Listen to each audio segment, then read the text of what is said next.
how for particularly mass market family games, there seems to be a barrier, which is how much complexity the adults can deal with in the rule book, rather than the inherent complexity of the game being a barrier for children. And so we've been looking at how we overcome this barrier of rules to make the teach easier, to build a teach into a game, so that we can maybe introduce more complexity, or maybe just get games on the table that in mass market that people aren't playing because they don't want to learn the rules. So I'm handing over. Okay. Dylan. We have a couple of those that I think had a hard back. Maybe? Maybe not.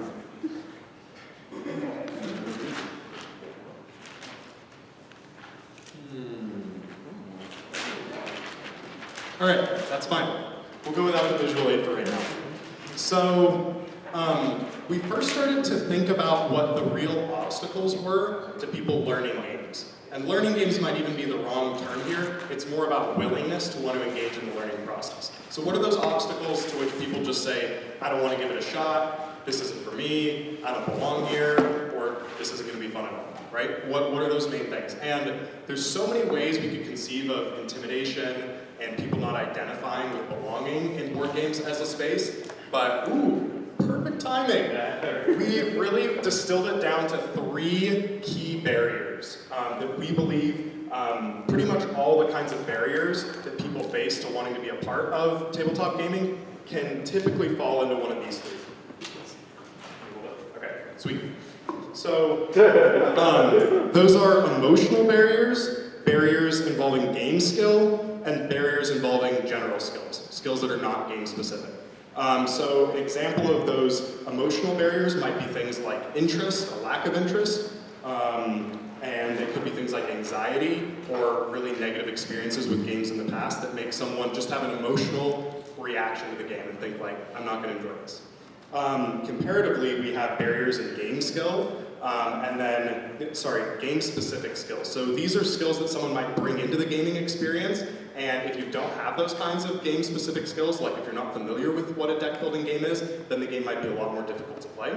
And then finally, there are general skills, things like social skills, things like arithmetic skills, all kinds of general skills that can be applicable and really, really helpful to playing games, but definitely don't count up to being the total of what is required to play a game or to join in a game willingly and excitedly. So, the reason we rank them like this, well, I think, first of all, an observation that I made is that I believe many individuals who don't consider themselves gamers would see this list in a reverse order. They believe that general skills are most important when playing a game, and then after that, there's probably some game-specific skills, and finally, they probably discount or don't really think about emotional barriers to play as being significant in why they want to play a game. I think we see this evidenced in the way in which people will say, like, I'm worried about playing because I think I'm not smart enough to learn this game, or I just don't have the time or the energy to play this game. Those are all talking about general skills, things that don't pertain to game-specific knowledge, or really someone's emotional reaction to playing the game. They have to do with someone's general affordances and resources that they bring into the game space, and we believe that a lot of non-gamers think that this is way up at the top. But in my experience, I found that generally, someone's general skills are not what is most critical to them being able to successfully learn a game. For me, it's first and foremost about their emotional association with the game. What is their interest? What is their desire? Do they look at the game and think, I belong here, I'm interested, this is going to be fun, this is going to be interesting? You see 6-, 7-year-olds learning games like Mansions of Madness and Descent and all kinds of games at a really, really young age because they have so much interest and they don't come with a bunch of baggage about what board games mean or really negative experiences growing up with games. Conversely, I played with, just unbelievably smart people who are so put off 5 or 8 minutes into a rules teach. They're shutting down, they're thinking, I'm not going to be able to do this is confusing, I'm going to look dumb when I play, things like that. And what that means to me is that they're prioritizing the general skills and thinking this is going to be the biggest barrier to playing, when really, in reality, it seems to not often be the most important. So, we're breaking down these barriers into emotional, reaction to the game and association with the game-specific skills, and then finally general kind of life skills that one brings into gameplay. Okay, so we've talked about these barriers, and now we're going to talk about how in both the design process and the publishing process, people who create games might think about these barriers in order to reduce them and make games that are more approachable, especially for parents. We talked a lot about family audiences and how parents can easily digest a game when we think of its total rules complexity, but they encounter these barriers and sometimes don't even want to try the rules at all. They look at the 2-page instructions for Ticket to Ride and think, no way, I'm not going to be able to get through this manual, I'm not going to be able to digest this game. I'm going to hand it over to Tony.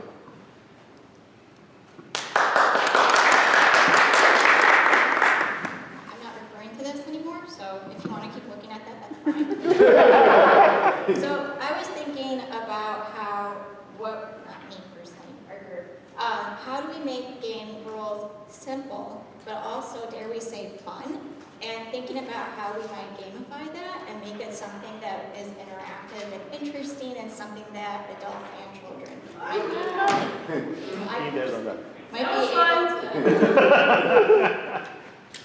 might be able to, thank you, make rule learning not so much of a chore, not so much of a thing to get over. So one thing that we came up with as a potential solution was having a deck of rules. So you have a deck of cards. Each card, as you flip it over, is one rule. And making that much more approachable, making that something that you can actually handle at a time instead of a whole booklet where you have a 60-page booklet and you're just like, this is a lot. This is maybe going to put me to sleep, maybe stress me out, and definitely be something I don't want to do. Another thing we thought about was making a jigsaw puzzle.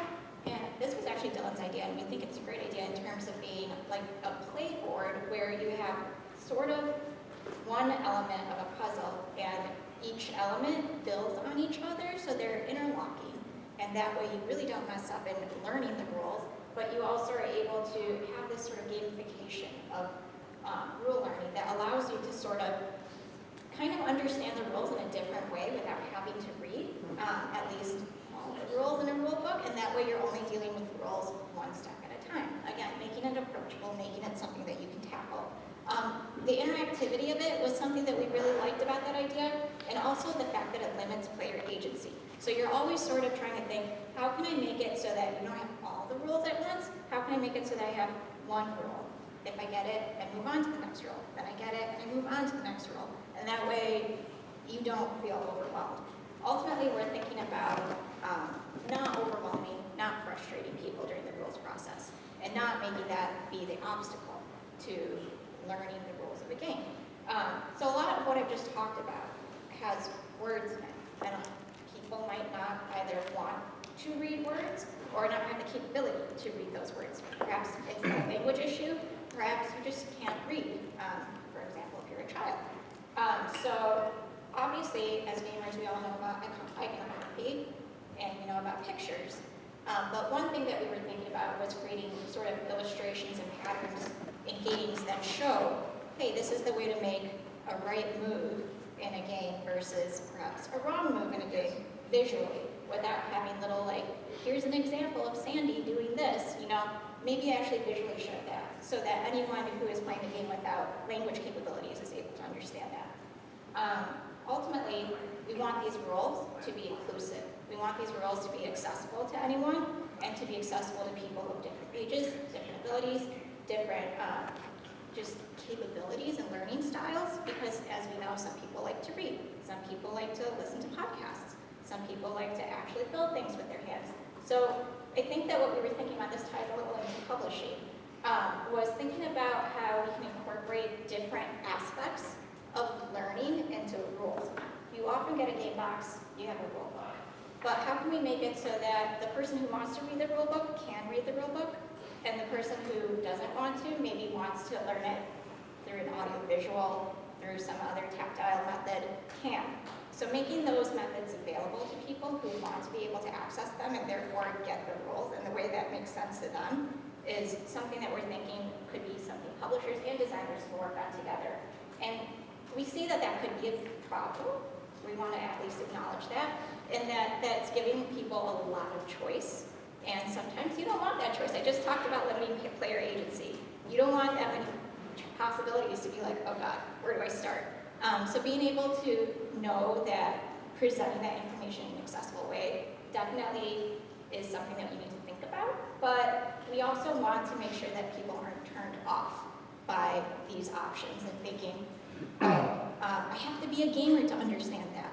Everyone is a gamer, and we believe that making that accessible, making those worlds accessible, allows everyone to think of themselves as gamers. So I'm going to pass it off to Jaffer, who's going to talk about the publishing aspect.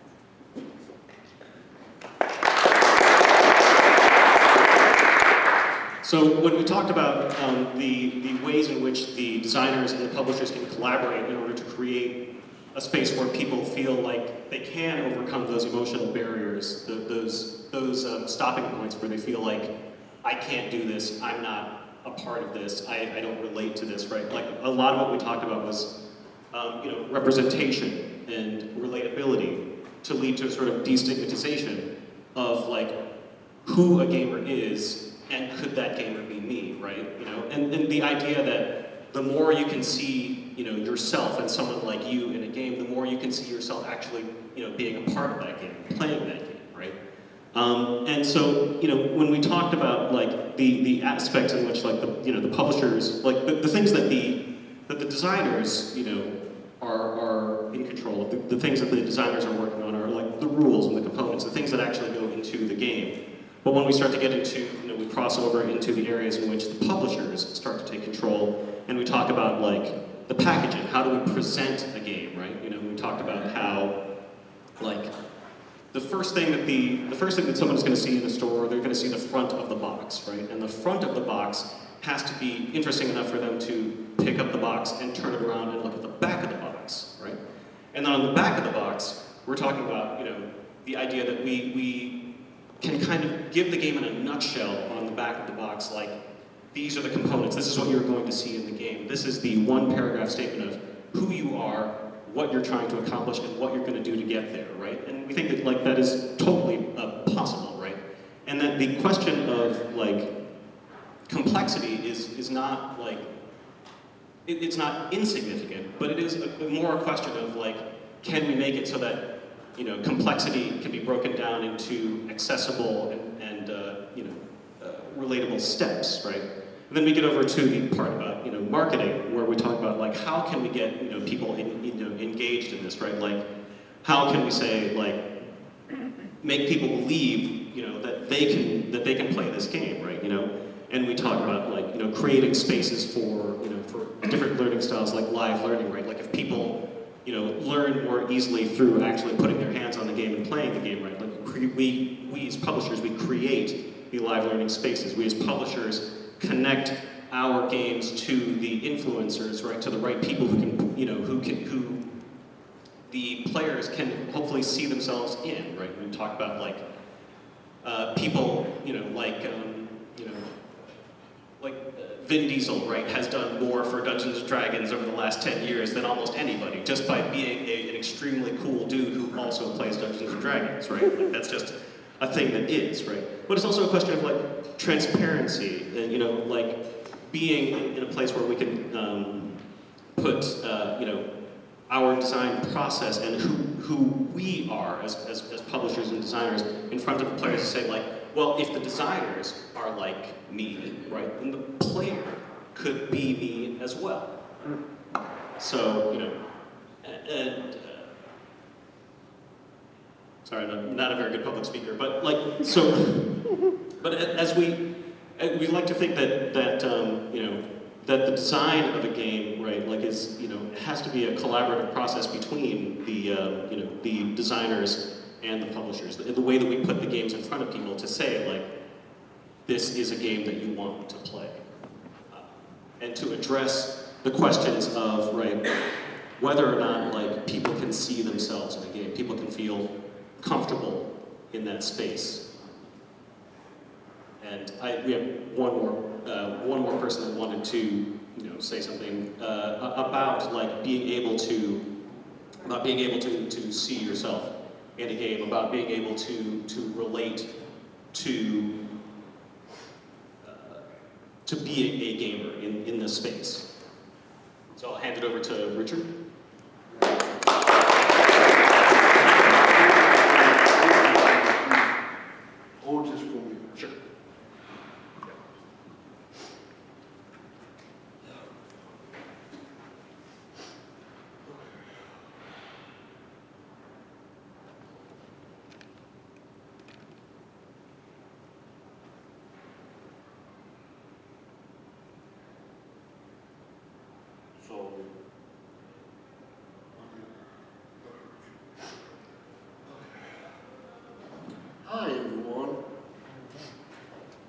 knowing hints. Lots of people in the world of knowing disbeliefs.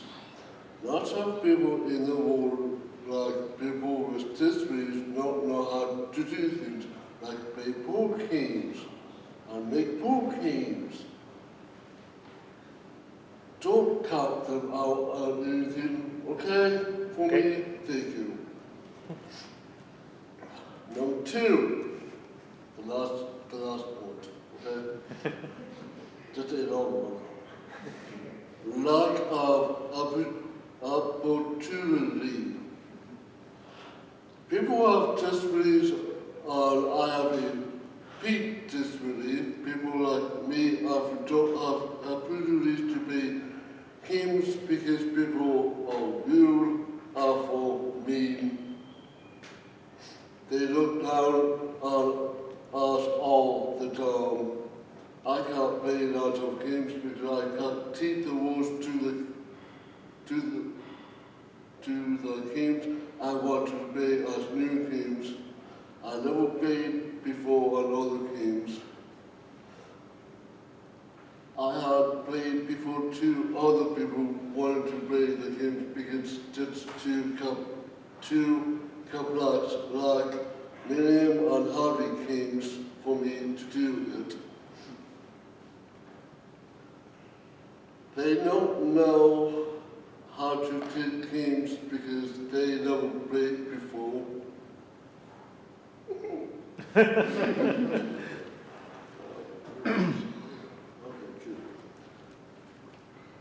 Hey, Martin, Wallace, listen in, please.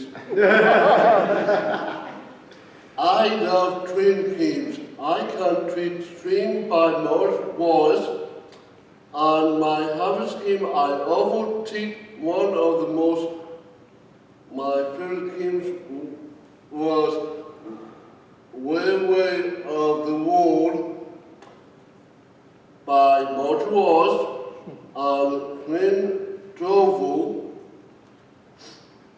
gave people with disabilities the chance to play mystery cards like this for any and every tabletop game.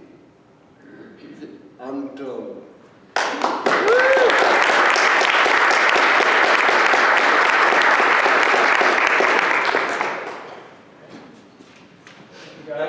Trouble processing rules in a standard way?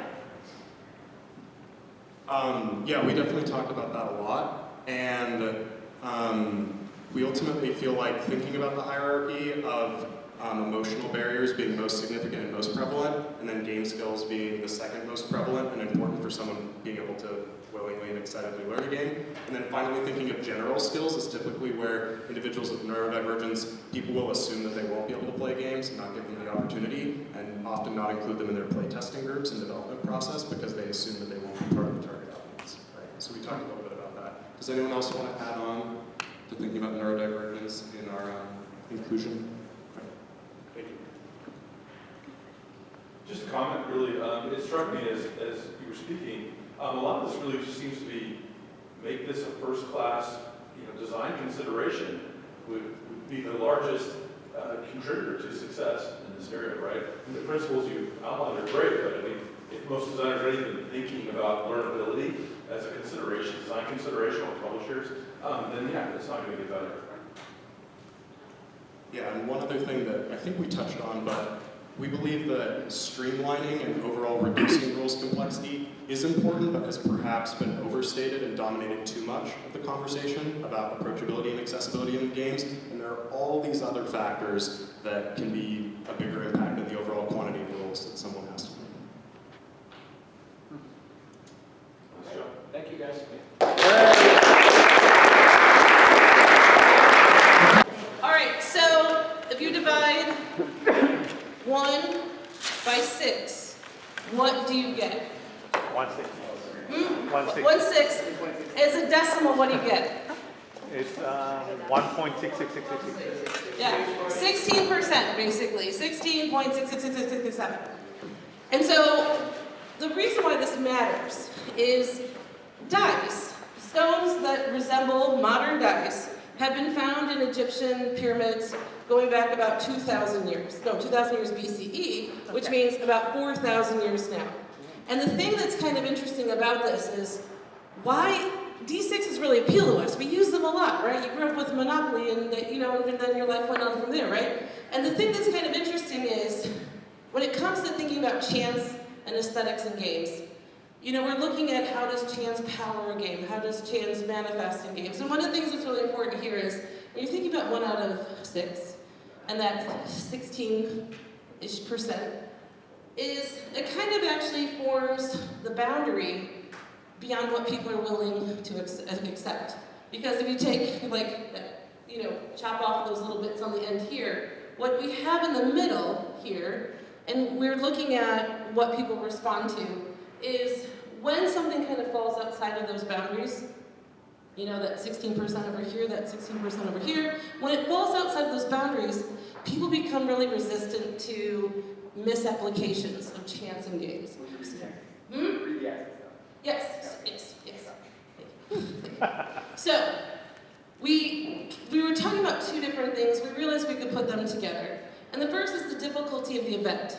If the difficulty of success is less than 15%, or is harder, than the opposite, if it's too easy, too hard, people tend to be less resistant to it.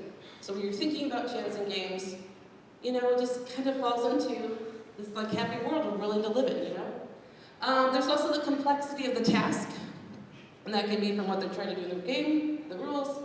If you know everything, and there's no space to explore, and it's really easy, you don't want to do it. Who here wants to play a tic-tac-toe tournament later? You win. Oh, there's another player. So it's going to be between the 2 of you. Cool. And of course, on the other side is confused or you don't understand. So when it comes to the aesthetics of chance, if there's no space for you there in terms of the task, where it's in this happy flow sort of place where it's not too easy, it's not too hard, when it's in this place, this is where gamers like to be. So when you're thinking about chance, that's one way to think about it. And just remember, 1 out of 6, dice really respond to us. And there might be lots of other reasons why. So, let's see, somebody with a die. Marcus, roll a die. 3. 3. Raise your hand if your first name starts with an F. Oh. Okay. Cool. Great. You lost. All right, give it up. That's the first game. It makes no sense, right? It makes no sense. And so one of the first things that when we're talking about the aesthetics of chance is people want to opt in, and it also has to make cognitive sense. So rolling a die, connecting it to my sweet darling, meine Freund, you just lost. That makes no sense to him, right? Obviously. Okay. Now, I'm going to give you a choice, and then everybody roll a die. Okay, so you see the number. Great, do it again. Good job. Okay, keep going. Roll it again. All right, do it 100 more times, and then we'll talk about the next thing. Obviously, when you're wanting to have people engage in chance in games, people need to know what they're getting into. Consent is sexy in so many different ways, right? And we talked about sexy in a very appropriate way 99% of the time, and I was that 1% that wasn't, but because it has to be presented in a way, luck in a game, in a way that engages people that they're wanting to investigate that a little bit more, if you know what I mean. And so just rolling a die, just for the sake of rolling the die, and it's one of those things too, when we were talking about this, there's a lot of things that happen in games that we do because we're supposed to, we're following the rules, but especially when we as designers put things in games that really shouldn't be there, but when we get caught up in the moment and what we want to make and all this other stuff, sometimes we do things where people roll dice when they don't really need to. I make a lot of bad games. I'm getting better at making them good.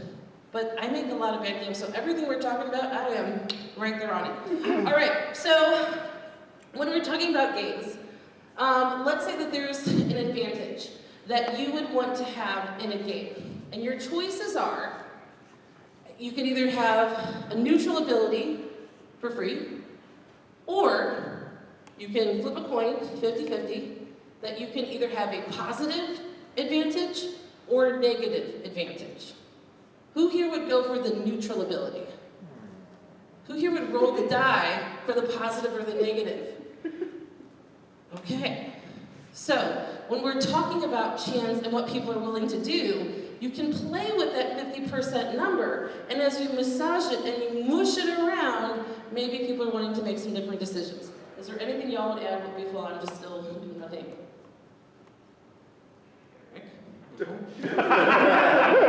Alright. So, we're gonna play another little game of dice. I know we're playing all these super fun dice games. You're learning so much. This is great. All right, next dice game. I want you to hold up your finger and go 1, 2, 3. Point at somebody who's right next to you. Great, they're your partner. That's it. Look, after teaching middle school, I know how to torture people. Okay. All right. You're going to roll a die for the other person. Okay. All right. All right. What was the result? 6. 6. What was the result? 5. Okay.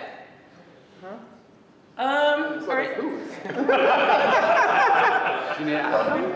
What was the result? 7. What? 6. Okay. So, what I was trying to get, and I didn't, I wanted someone to say... Mine or theirs? No.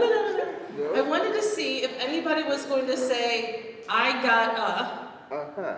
or the dice gave me, because people will often assume they have more control or agency over the dice and the outcomes of dice than they actually do. So that's another one of those little nuggets for you. All right, so... Or they'll invest some emotional, excitement about that because they got to roll the dice, even if they know intrinsically in their hearts that it's random. Okay, we're gonna play one game for real, okay? And this game is called Pig. Super easy. And you can call it something else if you wanna pick a barnyard animal. I don't know where you live. All right, you're gonna roll a die. You're gonna count, accumulate those dice, those numbers. When you hit a 6, you bust. Oh. Do this now. You can stop yourself if you want. I didn't have to tell you that, but you can stop yourself if you want. And then we're gonna see what's the highest people get without going bust. Go. You can roll multiple times. You can roll multiple times. If you hit a 6, you're out. Second roll is 9.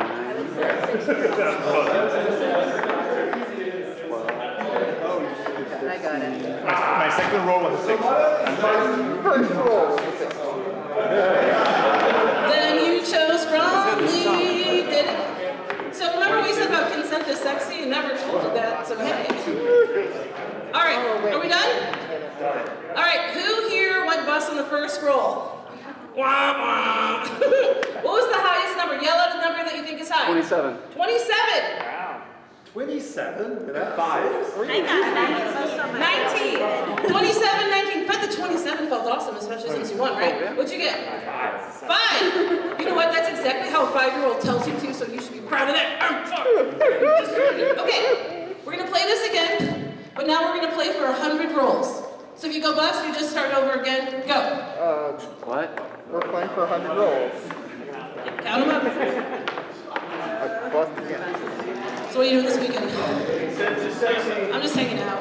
I might go to BGG. I might play some games. I don't know. Okay, stop. It's too many rolls. One of the things that we talked about how, My boss. when it comes to how much luck is in a game, the shorter a game is, then you can have more luck. The longer a game is, you should have less luck. The pig game was funny at first, right? You're like, a couple rolls, whatever. Like, ooh, 27, I'm a king, right? And then the 100 rolls, you're like, dear God, why have you put me on this death march, right? And that's the thing. So when you're thinking about luck in games, especially if you like big, longer, meaty stuff, you gotta really be mindful of the luck aspect in games so you don't murder people. Questions? Okay. I've got a couple last little takeaways, and then my friend's gonna come up and talk about a game. So these last little nugs from our day. People will play games at the hardest levels they can reliably beat. So if you've got 10 levels, and you know you're pretty much gonna win at level 5, you're not necessarily gonna be playing 6, 7. I thought it was an interesting nugget from from the video game world. Choice matters. If the worst player in a game is a toaster, barbarian, barbarian, barbarian, toaster, people get mad when they're randomly told to be the toaster, but then in games, and this is based on a real example, people will choose to be the toaster because they want to see if they can do it. Choice matters. We talked about a lot, risk versus reward, cost versus loss. People would rather spend $1 million than lose $1 million, that sort of thing. Let's see, randomness makes it easier to win for people who are not good at it. So if you won the game today, what does that tell you? Let's see, we talked about luck versus randomness. And one other thing too, is we talked about embarrassment. Because especially when we talk about aesthetics and stuff like that in games, there's a lot of embarrassment people can feel. Nobody likes to lose publicly. And especially after being in middle school, I can tell you that adolescents can ascertain the risk of situations almost as good as adults can. People think they can't at all, that's not true. But they're willing to take the risk if it's going to get them the public acclaim of their peers. But the one thing they're not willing to risk is embarrassment. So one of the things that I talked about doing was having a few people sit on the floor in the middle, us playing a dice game, and having everybody stand over them watching the results of the game. Would feel and hit a little bit different if you were one of the players than just playing pig on your phone or whatever. So when it comes to aesthetics and people and games, I think there's some things to think about when it comes to that as opposed to games and aesthetics and chance and all that good stuff. All right, last bit from our little clump of power. Are we a club? We're a clump. We're like a fun clump. We get it together enough to be a group. We're not like the rest of the clumps. Maybe a cabal? A cult. All right, so we spent some time talking about the aesthetics of chance, and one of the things we wanted to be able to find iron laws of probability, like what probability is best and how much luck is best. And what we kept returning back to is it depends. Like that was a phrase that we say to each other over and over in the meeting. It depends. And then it was like, okay, what does it depend on? And a lot of times we identified some cases where it was clearly terrible to have an element of luck, like roll the dice at the beginning of the game and high die wins, and now let's play the rest of the game, and then, like, wait a minute, what was that roll at the beginning? Why did we do this high stakes roll at the beginning of the game? Why do we do a high stakes roll at the end of the game? But that's even worse. So how do we pace? And we talk a lot about pacing of luck as well. We talked about agency. So if I'm in control of when I can take a risk or play it safe, that makes things more palatable. And as we were discussing all these elements, we came up with a toy game that I think actually exists now in some primitive state by the team, called Jank. And Jank is going to demonstrate a little bit of these principles. So in Jank, we're all racing each other to try to get a rocket to the moon. And there'll be pieces that come out, and we'll do a little auction, let's say. And the pieces each have like a safety factor to them. So some of them will always work, and others, though, you need to roll a die to see if they operate once you're doing the launch.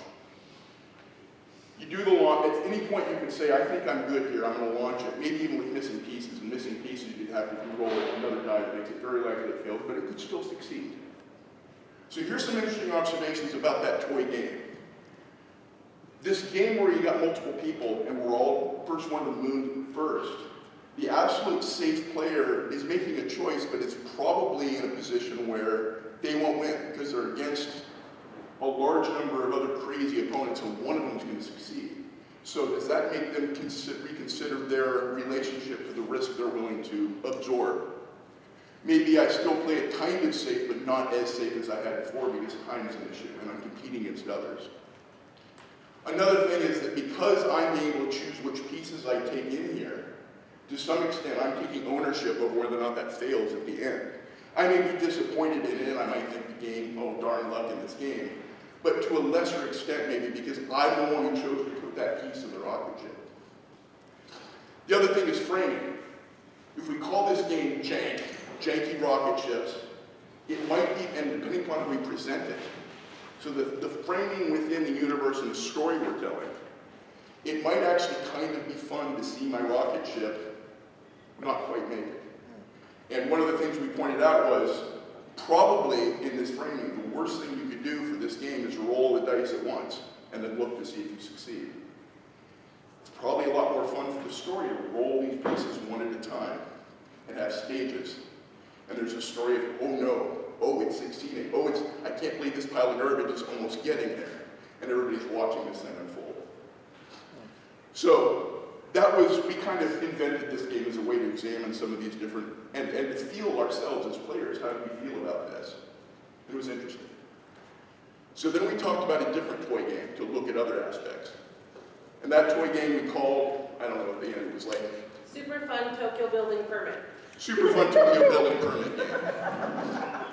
And that was another way of looking at a possible risk game, where we're all trying to build buildings, and there's a very stringent bureaucratic process to determine whether or not a building is okay, because there's earthquakes in Japan. And so maybe you're actually even building a building. And we're all trying to make a building that will hold up when the earthquakes come. But there's some corruption in the system. And so what I'm trying to do is I'm trying to get my building to pass inspection, but I can kind of cut corners and I can pay some money to get the corrupt inspectors to pass certain elements of my building that may not be okay. And then when I think that I'm going to pass inspection, I submit my building and I say, hey, I think I can pass inspection. So here's the thing. That's the same game as Jank. But because I framed it in a different way, that might completely change your view of risk. Who would be okay with having a rocket ship blow up? Who would be okay with having a building come tumbling down? So just in terms of the story we're telling, and some people might even like make it's more fun to have the building come down. So the insight there was, hey, the framing and the story and how it relates to the other things I'm doing in the game, of course, rules everything. And it depends is not the biggest revelation, because many things in games is that. But thinking about those games gave us kind of more nuance to what it depends could possibly mean under some circumstances. I think you crushed it. You're welcome. The space thing that you were just talking about, sorry to interject. You're talking about how you do that. I did that in a game.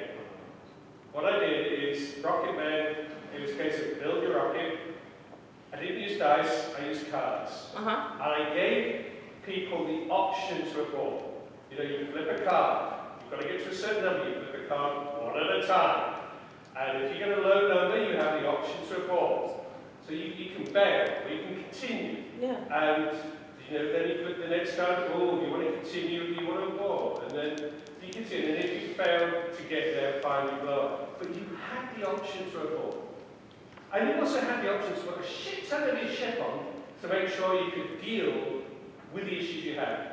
And the game got fucking slammed for being too fucking random. It's like, what is the most random thing you can do? Is launch yourself into space. And it's like, gamers want certainty. You put randomness in the game, and just fucking complain. Sorry, it doesn't seem appropriate. It wasn't a criticism, it was a personal experience. Right. No. And one of the things that especially the more serious the game is, or the serious people want it to be, or the serious their preferences are, that can shape how people, tolerate the amount of luck or chance in a game. And I think that's a fair point that any one of us who've done significant work with dice, luck, etc. in games we've dealt with. So, thank you, Martin. All right, cool, we're done. Any other questions? That's the difference. You talk about cards. I'm curious the difference between rolling a die and flipping a card. If you kind of thought about it. Not really, other than, it's like a deck builder Dominion versus like Quacks and Quedlinburg. Yeah. When you for dice thrown, I feel like mathematically that's the same. I feel like you could feel different. Yeah. Oh, yeah. Yes, we did. In fact, here's a good example of this. In California, you can play games with cards. Casinos can do card games where they don't have interest. And they have done an analog of craps in these card clubs, where there's a dealer at the craps table and they've got a deck from 1 to 6, and he is going to deal 2 cards. Here it comes, you're excited. This is a game where fun goes to die. I've seen it firsthand. Nobody thinks this game is fun. Hardcore gambling addicts are sitting there. Oh, it's a 7. Straight. Perhaps people at Vegas. Hey, here comes the dice. And we decided a big part of that is because of the storytelling.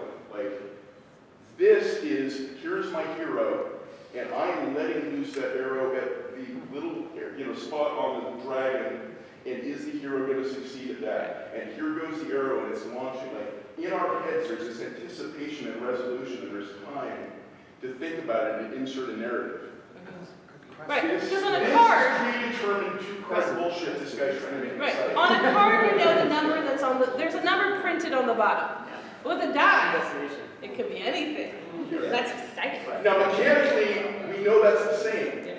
Narratively, those things could be more different. It changes, Yeah. That's actually how we got to the That's actually how we got to the thing that we were doing earlier with somebody else rolling your die, because it might feel good for the two of you, even though you're the only one winning. So, yeah. Yeah. Cool. Any other preguntas? I have a quick one. Yeah. Just in competitive games, luck is usually the ego buffer. People want to believe that they lost because of luck. Yes. They want to believe that they won because of skill. Yes. There's always that. That's like a driving use of luck in a game. Yes, for sure. For sure. Magical thinking. All right. Cool. Okay, thanks.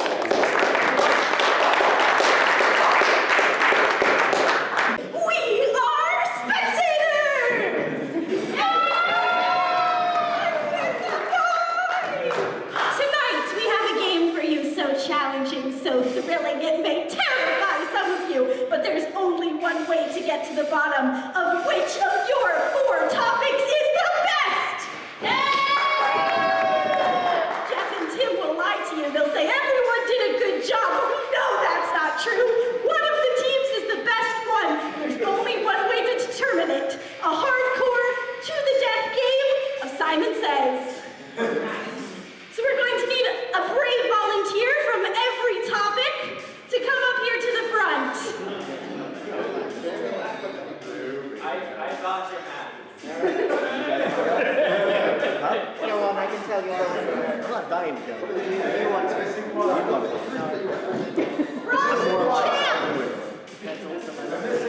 Yeah, where's Narrative? Narrative, get up here. You can't hide.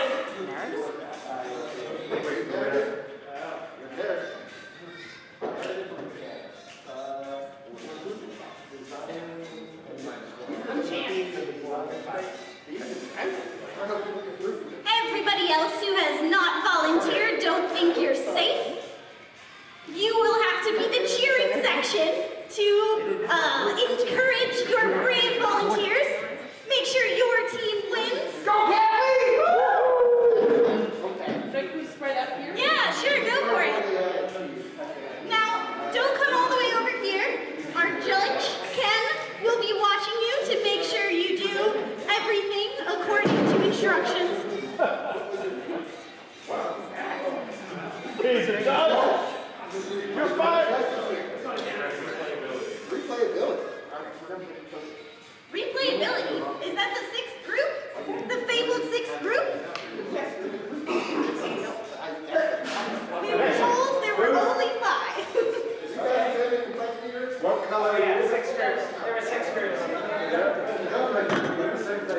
That's why we made the black flags. Okay. Who's with Matt? Who's on team Cardboard AI? What? That's learning. Learning. Who's orange? Who's pink? Yeah, I'm pink. Pink? You're pink?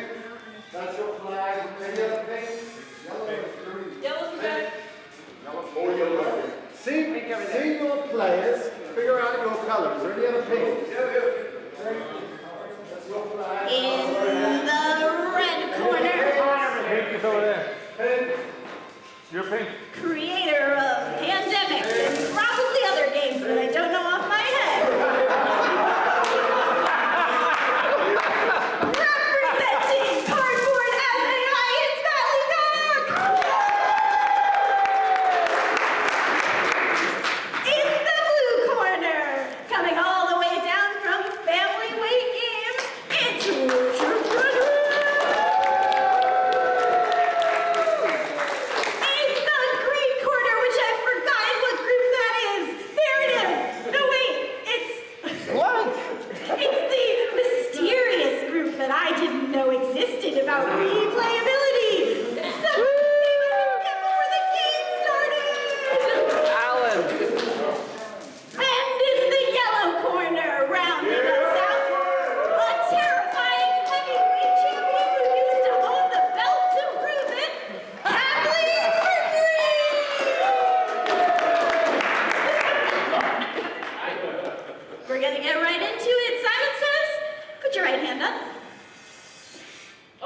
There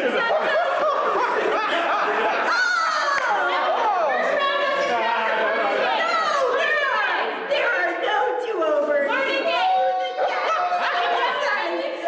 No team is out. We lost the favorite to win by any of the audience members. What's happening next is anyone's guess. Simon says, put your left hand up. Pretty good, pretty good. Didn't get anyone out on the second one. Simon says you can put your hands down. Simon says put your right hand back up. Simon says put your left hand back up. Simon says put your hands back down. Put your right hand up. Ooh, they're good, these ones. I think they may have played this game before. Okay, jump on one foot. Simon says jump on one foot. We're just gonna leave them there for a second while I think of my next. No, I'm just kidding, you guys can stop. Simon says you can stop jumping on your foot. Hey, you guys good. Simon says put up your right hand. Simon says shake that right hand all around. Simon says shake your butt. Simon says wave your hands in the air like you just don't care. Woo! What's he doing? Simon says, I like this song. Show me a good dance to go along with this song. Ooh, amazing. We're doing all three things, right? Yes. Everything's Okay, Simon says, put your left hand down, but keep dancing. Simon says you can stop dancing. And put your right hand down.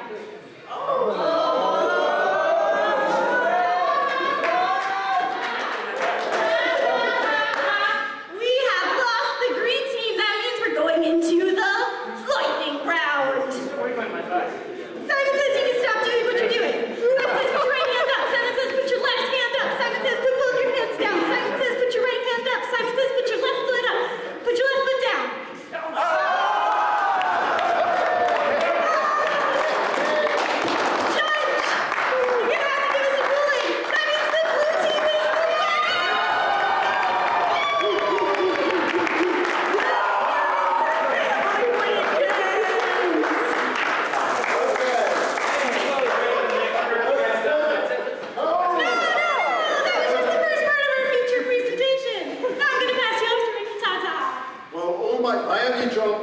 My only job here is to introduce the presentation. We wanted to play a game to talk about spectating. The object of our presentation is why do people spectate? What are the motivations for spectating? And what is good in games for spectators? How do you design a game if you're interested in developing spectators? So that was just the intro so that we can then have something to refer to. Over to Trey. Thank you. Okay, let's get this to work.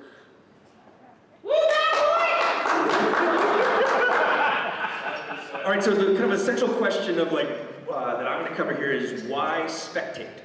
We had a great conversation. I think this was a really valuable conversation to everybody, and so a part of our job here at the end is how can we share some of the conversation we had and maybe provoke some more ideas. So first off, we just wanted to just kind of go over our lenses of how we're viewing spectators, because I think we did have some kind of random person wander into our group and say, who the hell wants to spectate a game? Well, the answer is that people do, and it's just a question of how. And so our three different lenses, maybe to boil it down quickly, is we know that people watch Twitch and YouTube, and esports is a thing. Maybe in the board game world where, there's some differences there, right? But still, people watch and participate as spectators all the time. We were also, maybe it's because we've got some people from Czech Games here, we were talking about demoing games. And how do we get people to just even stop and look at our games, right? This is table presence and other things. How do we attract people to looking at our games? And then finally, maybe we were looking at actual play in games, what games support spectators, whether that's intentional or not. And so we just wanted to kind of, I'm sure people could come up with their own examples here, but we just wanted to identify real quick just some good examples of games that will, table presence, but also like these are games that work pretty well just as a spectator. Like you don't have to play to have a good time watching Rhino Hero. Ricochet Robots is one that comes from our own group where it doesn't matter the number of players. You have people playing the game, more people show up, they start spectating, they get converted into players very quickly, right? This is a game that supports that. Code names. Whether intentional or not, Code Games is a game where you can have two teams of two playing. People wander up. They're going to understand very quickly what's going on, and mentally, they're going to start playing the game. And so like that line between spectator and player kind of can get blurred really quickly. And then another example that was brought up was Pitch Car, and this is what, Dice Tower? And a lot of people actually want to watch this, believe it or not. Okay, so back to the, why spectate? This is where we were spending more of our time. And so maybe like on the simplest level, we were looking at learning. Okay, so we know people, we can have a number of reasons here, but maybe in the board game area specifically, I think there's a place where people watch other people play. Often they're doing so in order to learn the game. Now, learning can also mean like I'm learning the rules, but it also be like I can learn how to get better. Right? So that leads into appreciation of mastery. Speaking for myself, I watch a master Agricola player. I watch him on Twitch. I'm learning the game by seeing the decisions that he makes. That is, weirdly enough, that's fun for me. I do it. No one's making me do it, I do it. Another reason might be stakes. We care about the stakes. So a lot of times we were making an analog to professional sports. That's the spectatorship that most of America knows. And I think also the man who wandered into our room didn't question that when we are spectators of sports, like no one questions that, right? Like we're generally we're okay with that. And I think the answer was something like, well, that's because that's fun. Not to everybody, right? Like I certainly know gamers that refer to it as sports ball. But, it can happen, but we care about the stakes. And that might lead to also like these, when we watch something, a lot of times there's a drama, okay? Whether that's how's it going to turn out, or it's an ongoing story.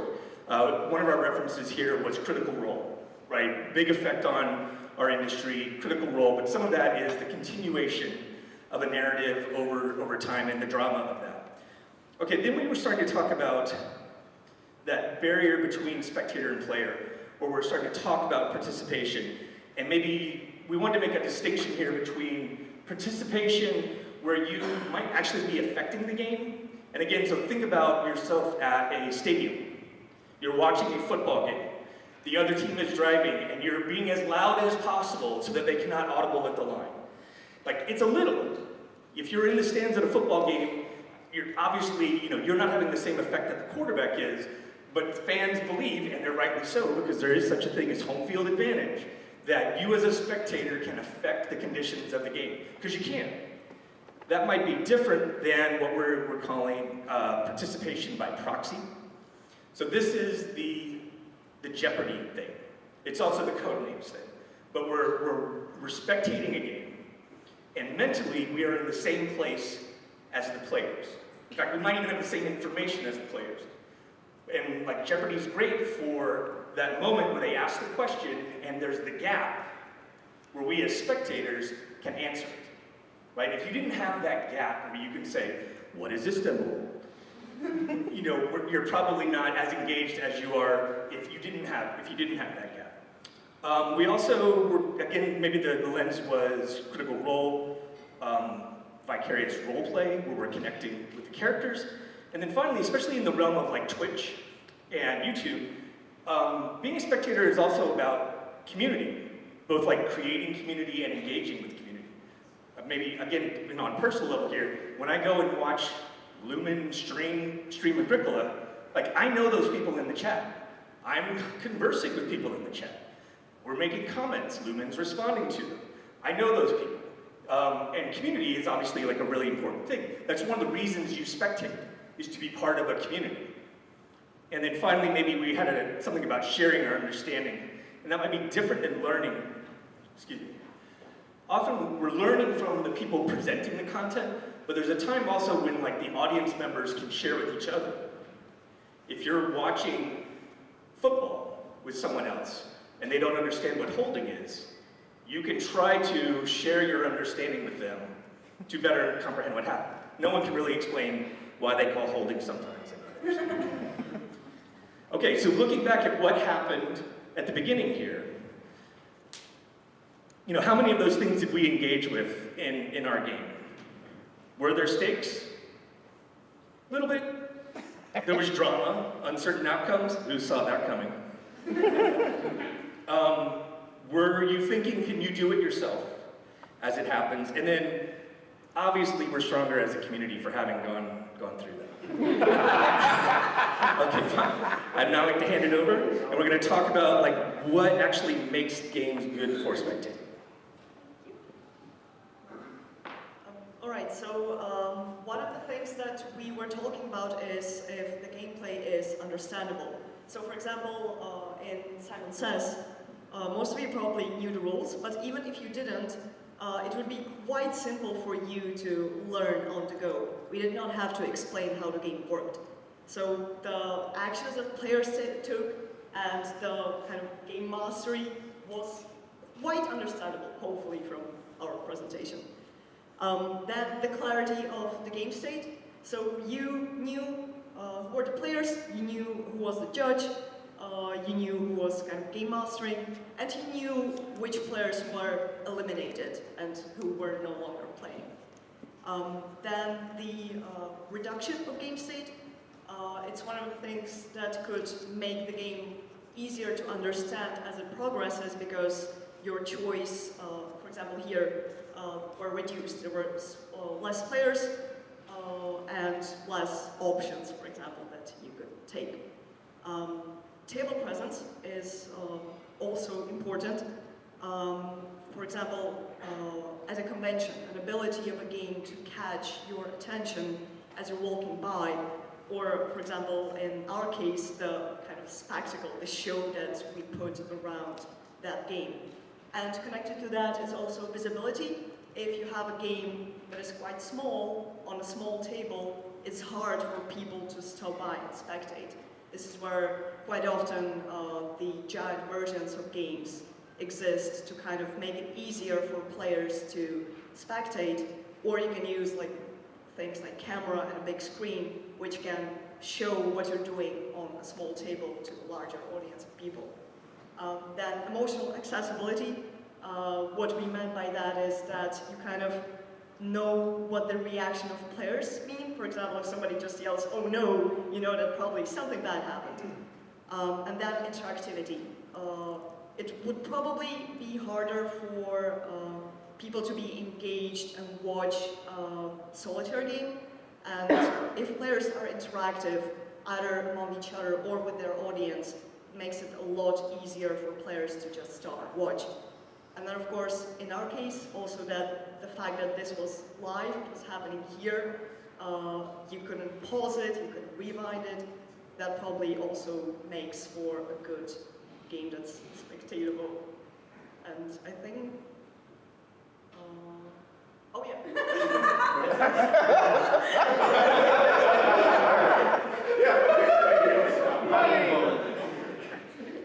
See, I was supposed to say, why spectators?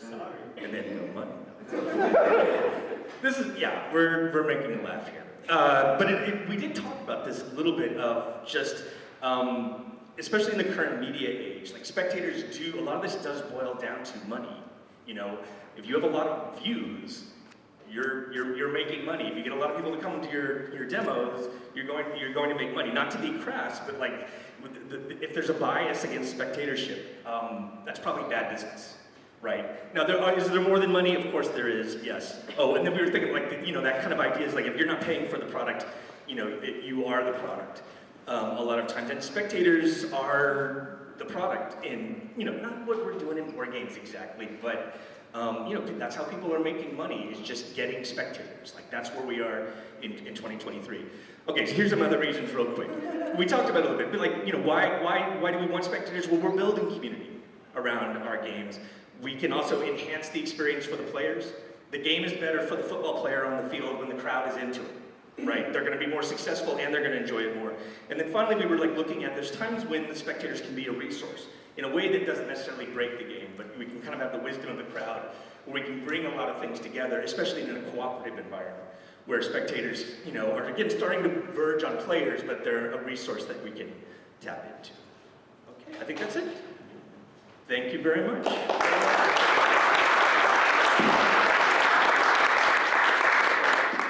Questions?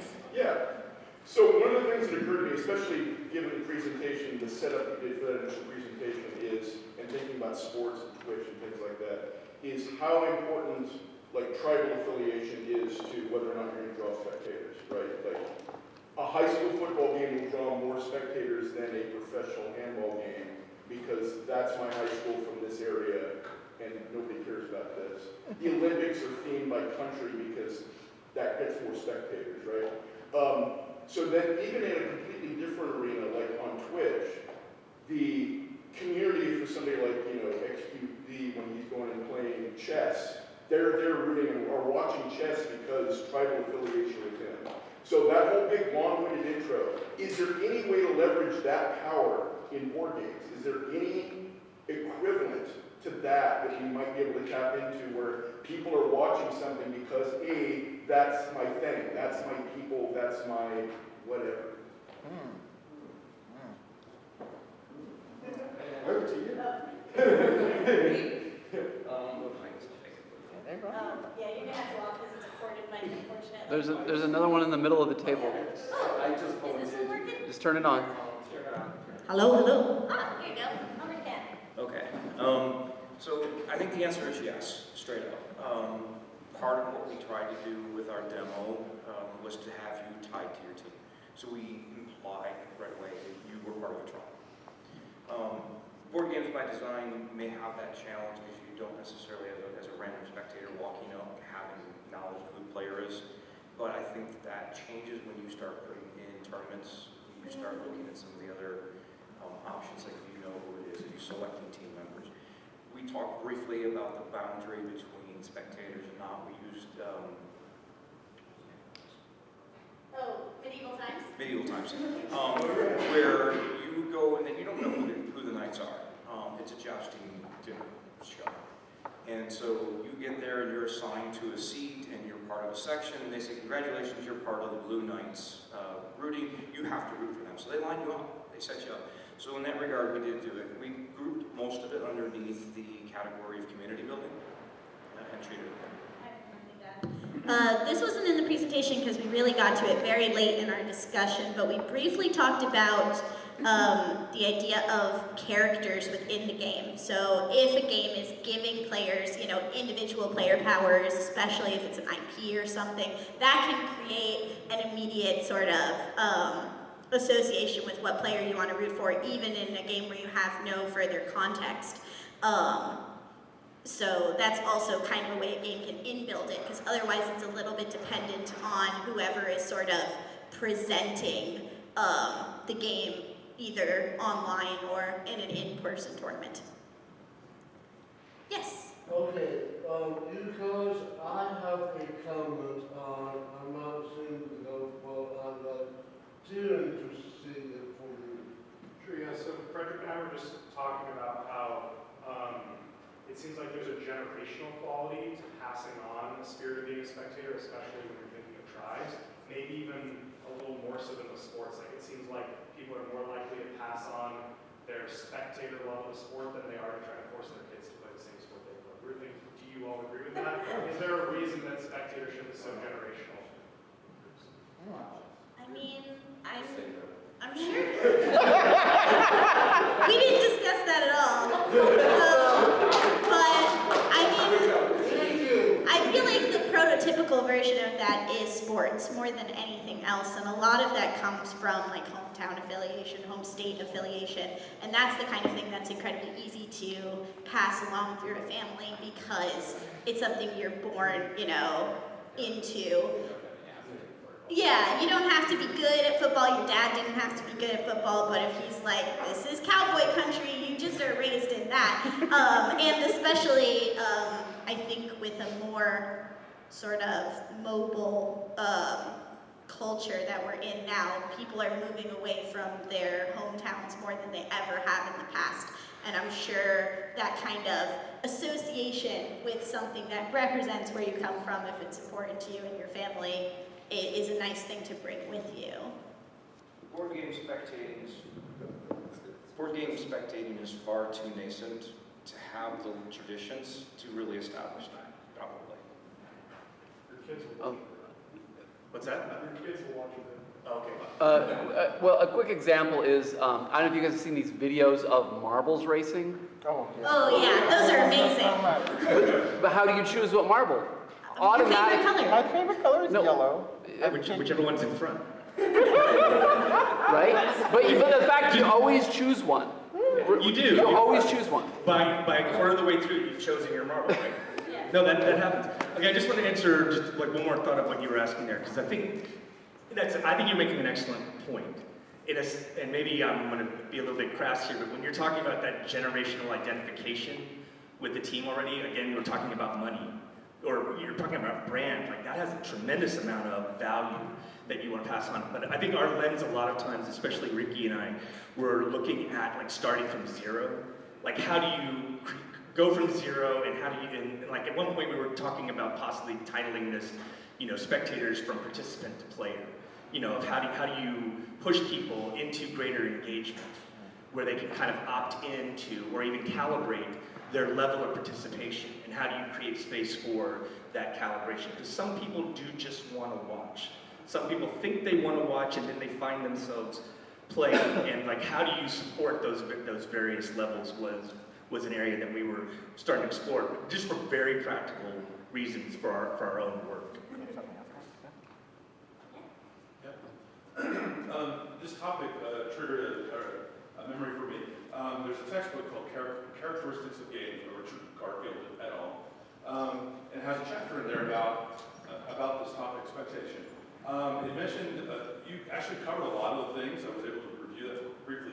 There were a couple of things that were listed as impediments that I just thought were interesting to bring up. One was the amount of hidden state in the game, and having a major factor. About that also. That one? Yeah, Yes. not in our, I don't know if it made it into our presentation, but we so the amount of hidden state being a big factor of whether somebody can get into it, but also the ability for someone to understand the strategic impact of what players are doing. So if somebody makes a brilliant move, but you can't really understand that as a layperson, that really affects the expectation of it. Yeah. So I thought that was great. So two of our things that maybe didn't get fully explained, on the latter point, emotional availability, I think is what we called it, and that was kind of, if the player does something really cool, is the audience aware of how cool it was in the context of what is happening, so they can feel the exact same emotion that the player is going through in the moment that it happens. It's kind of what we were going for there, If they lay out their cards and they're like, oh, this was the coolest move in the world, does it read as the coolest move in the world to the audience? Do they have the context? Is it clear when it happens? And so that you can mirror the emotions of the person. And then your first point about hidden information was what we kind of called inclusivity, which was the idea of the majority of the game, the focus of the game that the spectator is going to see happening between the players, not in some kind of multiplayer solitaire sort of situation, or so much hidden information because it's very complex strategically. You have to hold it in your head. You don't want to let the other players know, so there's nothing kind of going out to the spectator from that position. Well, imagine it's poker, but you can't see. Poker's the best example, right? Like, poker was not a spectator sport until they started showing the whole cards. Right. And that made all the difference. There's definitely something to be said for the modern age and the difference between crowding around a table watching a board game versus something filmed and maybe even edited. I brought up my new favorite TV show, The Devil's Plan, which I have to bring up. That was really complicated board games, but it was all, post-edited, so they could reveal some of the information, and then when a twist happened, go back and reveal more information, because they could edit it to make it as dramatic as possible. That obviously you're not going to be able to do in a live stream or a tabletop game. Yes, Kathleen. When I was in charge of events at Keeping the West, which, one of the things I wanted to do when I was nixed was in the game hall, it was like, you know, for 3,000 whatever people, there was a stage, and I wanted to have Twister set up on that stage. Oh my God. And I was told no. They worried people would fall off the stage. I don't think they were worried about people falling off. No. I think they had other concerns. And so, is there any game that's more spectatorable than Twister? I mean, really? Twister is really I don't know if Twister is very spectatorable. I mean, we talked about the kinds of games that are the most spectatorable being party games, especially was like easy mode for spectators. Because part of, we put table presence, but also I think like player presence is a big part of it. Are people being loud and talking? Are they laughing? Are they engaged? And then can you see what's going on like from a distance? So like size of components and clarity of that is also very important. So really simple dexterity in party games especially. I know Twister is a dexterity in party game, but it's flat. Okay, one more question. Sorry, to add, one of the things that we also talked about that connects directly to Twitch is also personalities, right? That if you're streaming a game, you have to have those players that are kind of interesting to watch as well, because otherwise it would not be interesting or as interesting as it could be. So personalities also can play a lot into that. So, yeah. So, two comments, you know. I do a lot of YouTube, you know, watching people play. It's better than watching TV. It's just entertaining, no reason at all, no investment. It's just better than watching TV. Second thing is, in the scheme of spectating, where does playtesting land? Because playtesting is an activity of spectating. Is that it? What do you mean by playtesting being a spectating activity? Well, the designer okay. is expecting or is observing the game, and they're invested on it. So it's a clear definition. I mean, does anyone have strong feelings about talking about that? Over to you, I mean, that's not really the kind of spectating we were mainly discussing. We were discussing outside investment in the game, whereas like the designer spectating a group of playtesters has a real specific goal in mind. They're not being drawn in to watch because of things the game is doing and the players are doing. They're watching because, I mean, I guess they have stakes, they have external investment. But it's not the kind of thing you have to design a game in order to draw in the designer to watch their own game get playtested. They should probably be doing that if they're getting other people to playtest it, I would assume. But yeah, we didn't really think about that. So. Okay. Bye.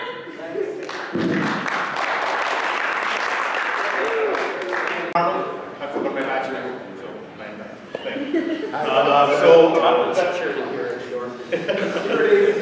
So what we're going to talk is about learning systems, and what we're going to go through some of our thought process through it. We're going to try to identify how to measure it, and then a couple of examples that we've worked through. So the first thing we did is to define learning. And in this particular case, we're not talking about that the AI needs to be learning or that the system needs to learn, needs to evolve. So, very simple definition, a system that reacts to a player actions and game state through a feedback loop that basically changes the state so that it becomes, you know, influence the behavior, you know, in a certain way. So the first thing we try to do is build that platform, that ground level on where we're going to base our conversation. The next thing we did is we tried to identify what are the benefits, why is this important? So we identified a few of them. So we wanted to adjust the skill level to match the player's skill, create a variable challenge. And I don't want to drain the slide completely, but so the intent here is to make a system that evolves, that moves forward. You know. It also encourages players to play the game differently, you know, and also I think it's a way, we think that it's a way to make the game more marketable. So there's There's practical reasons around it. So once we define the definition, once we identify what are the basis of our conversation, we try to define ways to measure this learning, or not only to measure, but kind of like understand in this spectrum, where does it land, you know, and how to talk about learning in the different aspects of it. And that framed our conversation when we started designing, you know, different solutions to make this learning happen in the games.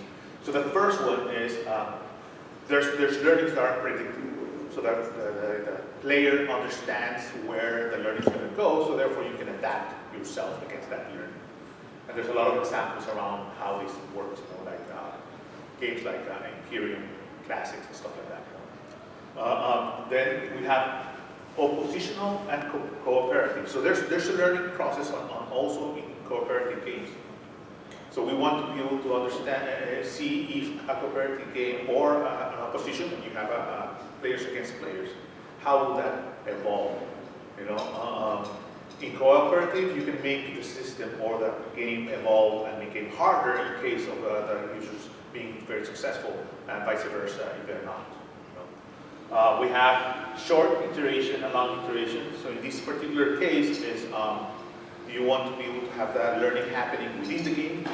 So in every action you do, or do you want to wait until the game ends to make the game evolve due to the consequence happening? Then we have delayed versus instantaneous. So in particular here is, so when the system learns, do you want to see the learning happening right now? Or do you want to see it later? And that creates a sense of obfuscation, you know, maybe to make it less predictable. History dependent and history independent. So do you want to make the learning happening with the current state or the current state of the past X number of rounds or time? And the last one is player agent versus environmental. So do we want the learning to happen from the players' interactions? So I made a choice, and that choice affects the learning. Or the state of the game changed, the environment changed, therefore the game will adapt to it. And again, if you guys want to jump in, I'm going to go through them, and then when we go through the ideas.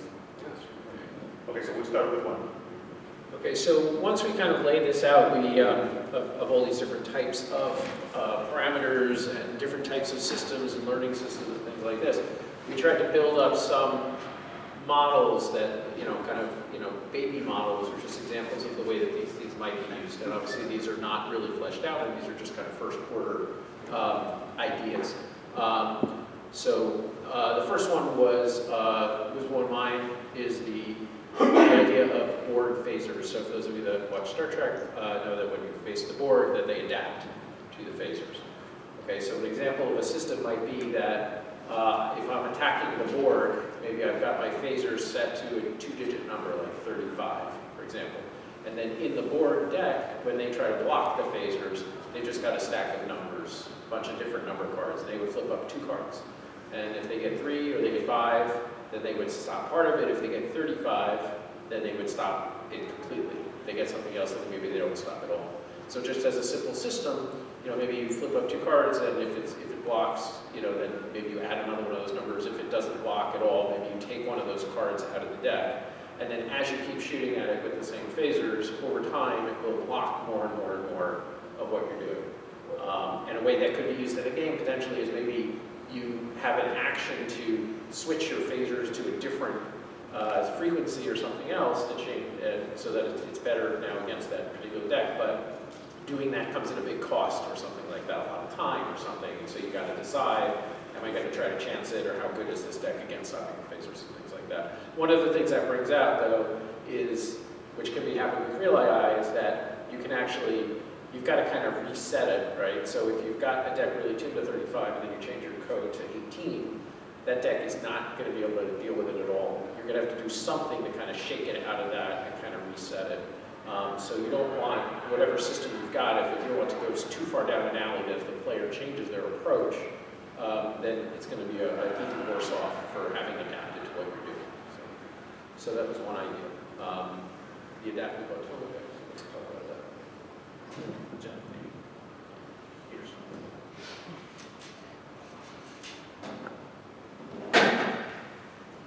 So one thing that I wanted to add just a little bit more. So these ideas are not all flushed out. So the space is so wide. There's so many things to go through how the systems learn, and you can go to like IT and a lot of stuff. So what we're trying to do here is build a taxonomy on where all of us can talk about this, and at the same time, provide some insights on how these ideas can be expressed through some examples. So in this particular case, the intent is an automa deck represents a heuristics. So within that deck, there's cards, and that cards define a behavior that is expected from this outcome. And the intent here is to build a system on where the different states, not only narrative, but also point-wise on the board, can affect how that deck, that heuristics, are built. And the idea that I was presenting was maybe in the back of the cards, we represent the state. Maybe the scores or some states and narratives points. And then the actual deck can adapt when the state of the game changes, and you skip cards that don't belong to the state. So you're representing that heuristics changing by removing the states, and then you make those actions that are automatic more representative to the current stage of the game and what the players are doing. So that's the plan. Yeah. So okay. So the idea behind the next one is that this would be a system that changes between games, and the idea would be to change not just the individual behaviors within the system, but also the victory conditions. So perhaps you could have a game with, for example, 4 victory conditions, but in any given game, only 3 of them are present. And whichever way one player wins, that victory condition will no longer be present for the next one, only the other 3 will be present. And so in this way, and also whichever way it wins, it leaves some lasting impact on the game, even just beyond the next game. And so it's just an example of how you can have a system that reacts to the conditions of the game, and it adds replayability to the system as well. Right, and this is also a nice system for forcing players into different strategies, right? So if you play against, Automa, you're playing a solitaire game, maybe you always use a particular strategy. But if the deck, either perhaps that victory condition is made more difficult specifically, or even eliminated from contention, or if the Automa deck itself changes, if you win a certain way, maybe there's other cards that get added to the deck or taken away based on the way that you win, that it could nudge the player to try different things, which might increase the long-term replayability of a solitaire game, because there's not going to be one right path, right path. So next one. Well, I just wanted to add or point something out between the last two. Yeah. Okay, I'm loud regardless. Yeah, just to point out between the last two examples, we had one of the dimensions previously, which was really the length of the iteration cycle, right? So the last one with the victory conditions is between games, right? You're playing multiple games, and the feedback loop is between the games. Whereas with board phasers, it's actually part of the game. It's adaptive to what the particular tactics of what the player is doing at a given time. And so I think there's a range of different possibilities to build on from those two. Yeah, building on that same attribute, this next one, path-dependent NPC behavior, I guess you could be thinking about. You're playing like an adventure game where all the players represent characters, maybe they're detectives, and they're following some perps and some witnesses around, and they're behaving in certain ways and making decisions. And if you track all those key decisions basically a path of all the decisions that they made in the game. And then you come to a decision point where they're trying to shake someone down for information. The game can actually do a check and go, oh, okay, did you, check these bits in the record, is A1 circled, is B6 circled, and RC7 circled? If so, this is the next behavior. And so the game is adapting and learning based on what you've done in the past. This witness may not collaborate with you if you've been shown to do terrible things to other witnesses, for example. Just an example of and then with an iteration cycle there, like every time you make a decision, it being recorded by the game. Okay, so the last one, the idea here was that if you had like a squad, kind of a skirmish game, like an XCOM or something like that, where you're attacking some aliens, that they are given orders by drawing cubes out of a bag. So then on each alien, maybe it has, in order, if you draw a red cube, do this, a blue cube, do this, and a yellow cube, do this. And if in general, the red cubes are representing attacking, and the green cubes are defending, kind of seeking cover, and the blue cubes are movement or whatever, then based on what's happening in the situation, if all of a sudden, before they get shot at, maybe there's hardly any red cubes, or they'll shoot at the enemy. But then as soon as you shoot them, you add a lot of red cubes. Or if things are, if aliens are dying, you throw in more defensive cubes, so that you can relatively easily kind of influence the behavior, but not in a way where it's like super predictable. You still don't know exactly which cubes you're going to be pulling out of the bag. It still has a mix that changes gradually over time. It's not like a state thing where the aliens were in defensive mode, and now they're in attack mode, or whatever, right? It can be more of a gradual, nuanced kind of a transition. And also might make the players think twice about, okay, do I want to take this action, which maybe, may keep them in a high gear, but, maybe those red cubes aren't going to get pulled out, or whatever it is. So this is just a kind of another idea in terms of how to modulate what they're doing in response to the players' actions, and just kind of general environmental considerations.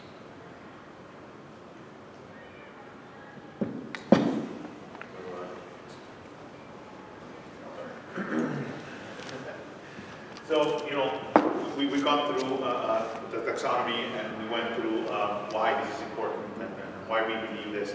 This is an area of opportunity for everyone. However, there's challenges. There's always challenges on these kind of things, And the first challenge that we have is mapping all the different game states and the narrative arcs that those present may be very cumbersome.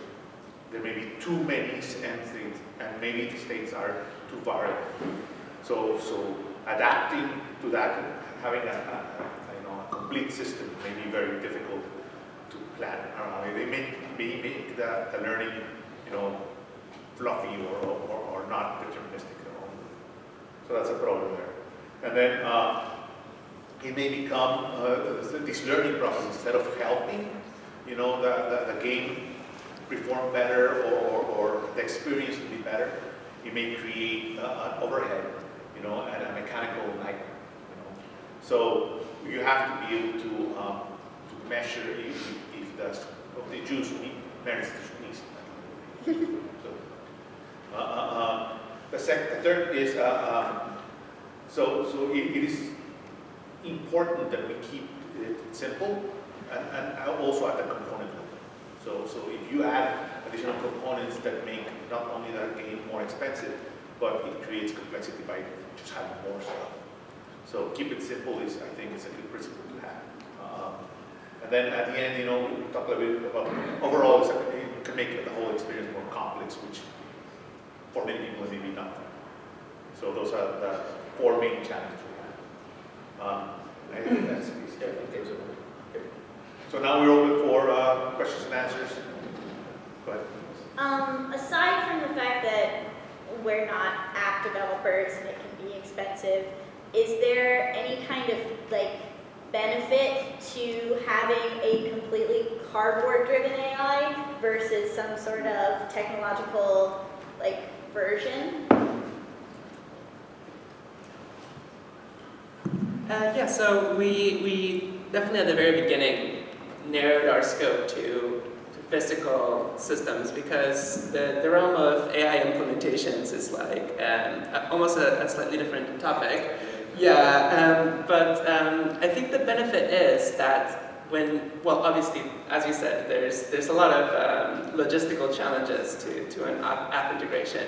But beyond that, it's not the kind of experience that a lot of board games are going for. But I think that just by changing like the automa deck, while adding cards to it, removing cards to it, or by changing adding cards to an event deck or something like that, you can very easily add bits of adaptive design without needing to go all into, for example, saying, okay, we're going to have breakpoints where now you're going to look at your phone to look at the response to that, and you have to input in what you just did in the board game and then output something else, whereas in a physical implementation, it can actually end up being more streamlined, even though, well, if you can get over some of the hurdles behind it.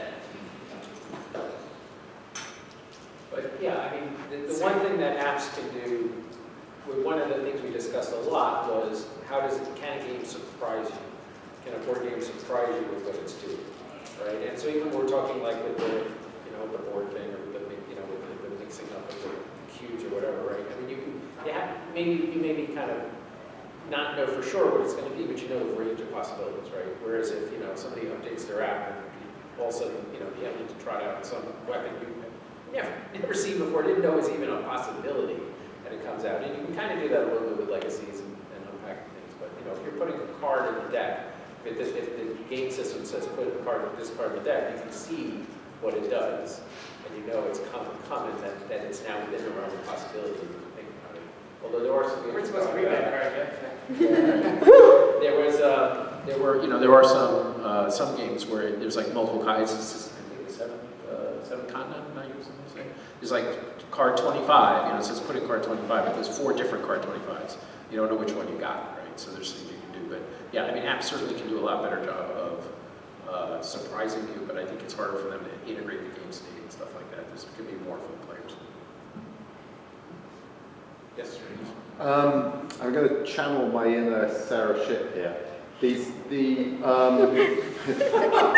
issue I've come across, and I'd love your comments on how can you maintain theme and that suspension of disbelief where a lot of the mechanical elements to make a good cardboard AI are going to, by necessity, create a very unlogical gameplay element from the thematic element of moving. If you see what I'm saying. How can Does you anyone channel their inner Mark Wallace? Yeah. I was about to. I can't do the accent, but I can do the curmudgeon part. No, I mean, my reaction to that is I think it's a risk, but I don't know if it's a necessity that would happen, right? I mean, I think what we did discuss, and Martin advocated, I think, appropriately for, was, it really needs to be as integrated into the existing mechanics of the game as possible. Right, so rather than something on the side that you're, a separate state that you're maintaining, or something you're doing specifically around that, maintaining that AI, can that just be something built in? One example that Jeff brought up, was in Pandemic, for example, you're putting cubes around on various places on the map. Instead of drawing those from just say a pool, for example, instead maybe they get drawn from a track. So there's some information that's already encoded by the fact that you're pulling that information off, and it's already encoded in the state that's there. So can you include as much of that state, AI state mechanics, just in the mechanics or the embodiment of the game itself to avoid that? But yeah, I mean, you have to keep it simple. Yeah, big challenge. Yeah, add to that. Yes, sorry. I think adaptive systems can actually really help in terms of immersion, just because if you do not have an adaptive system, the immersion can be hampered a little bit by the entire system environment feeling very sterile. Whereas with an adaptive system, it feels like your actions have more consequence. But also addressing what you're talking about is that I'm so sorry, I totally lost my train of thought. So let me add from my side. So I think the intent here is not to build a one-size-fits-all. I don't think there's a one silver bullet to be able to build an AI. I think each one of the games needs to take that taxonomy and build it intrinsically into the actual game. And one of the things that we talked about was that, you know, that this AI, this learning, you know, mechanism needs to get part of the design principles that the actual designer needs to have at the inception of the game. It cannot be an afterthought, because then it becomes cumbersome. It becomes not part of the mechanics. So we believe that if you think at the very beginning, when you're designing, conceptualizing ideation of your game, you think this as part of your design principle, the mechanics will be better. That's. Yeah. I found my train of thought. Sorry, I'm very jet lagged.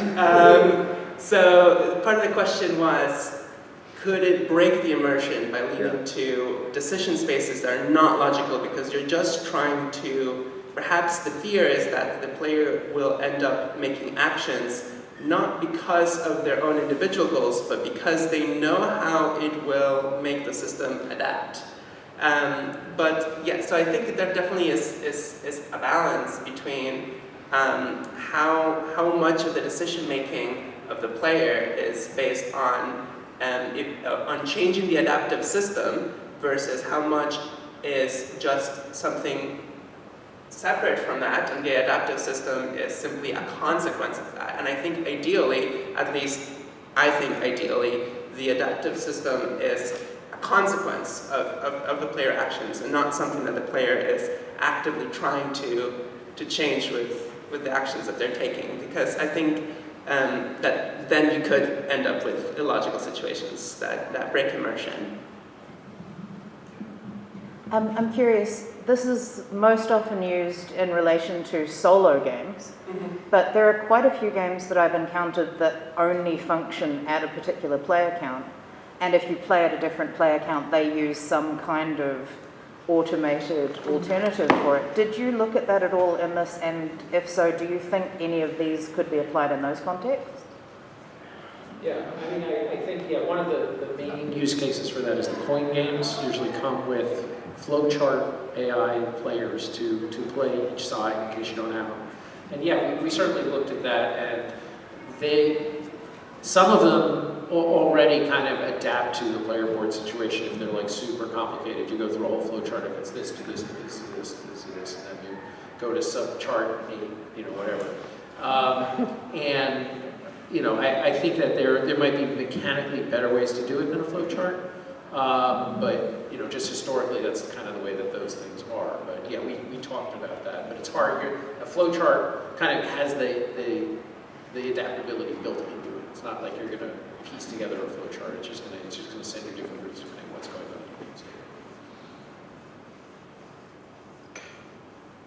So one example that I was sharing with the team is, it's a solo game though, but I think that the example can translate. I don't know if you guys ever played the game Legacy of June. If you have not, you know, so the intent of the game, parts of the mechanic of the game is that you need to fight some, you know, guys that are attacking you, you know, and then you have people that you go in the town to ask for help.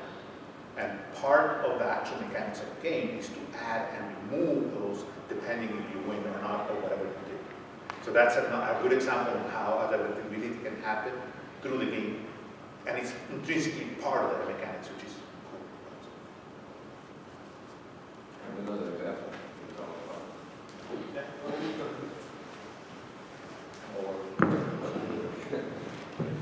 Yeah, I don't know if any of y'all played the beer game, Three Ring Circus. If you're trying to look for an example of an automaton that's themed, you know, that you don't lose the theme when it's playing as an automaton, not an environmentally controlling system. We defined it two different things you can use AI for, basically. You know, for like a fake player to play if you're playing one player game and you want someone to play against, or it's used as an element to make the gameplay adaptive. Well, when you're trying to make a fake player, again, you're right, you can break theme really easily because you got to do all these things and stuff like that. But Three Ring Circus, they've actually celebrated the automaton in that game. They actually call it the Amazing Automaton Show. It's as you're playing it, it's actually enjoyable to play that part of the game as a one player because it's exciting to see him do things because it's a little complex. There's a couple of little rules you have to follow because but it plays like a human being would play the game logically. And there's just enough elements in the way it's built and designed to make it so that it's still unpredictable but enjoyable to watch. And so that's the thing. As long as the theme is still there and it's enjoyable, I think it's successful. And I thought that was a decent example.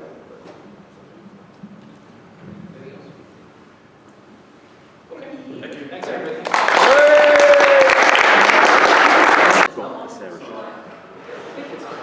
Just hold it closer. Just hold it closer. Hello? Hello? Hello, everybody.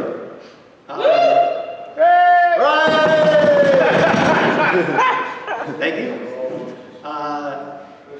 So yeah, we're theming the decision space. I want to say that it was really great to work with Kat and Tara. They really encompassed this. So I mostly just listened and learned. But anyway, here we go. Stop that. It's true. So the decision space is the place where it's kind of how players' thoughts that lead to action. So it's really in your mind. It's what's going on as you're considering what actions to take during the game, and that's our decision space. The theme, as everyone knows, it's the subject to the setting, connected to mechanics in some way. One of the things we were talking about is that theme can influence the player's actions and also can explain why they did something, right? If you have a good enough theme, you can kind of bridge a gap of, I could be making a decision that's very effective for the game, but I can then retrofit and well, I did that because my character would totally have done that. So as long as the theme is really strong, it can help inform your actions, well, I'm the Hulk, so I'm going to smash. And it can also backwards kind of fill in why you actually did that weird move. And why should we theme decision space? So theme can influence the decisions. We can have the decisions that can create the deeper thematic connection, and it increases clarity and accessibility of the game mechanics. So a lot of it is just the theme. It's really just going to help you learn the game, play the game. If it's tied in correctly and tied in tightly, it helps guide you through the game, and it'll help you understand why you're doing the decisions you're doing, because it creates an analogy that you understand that then is interpreted onto the board.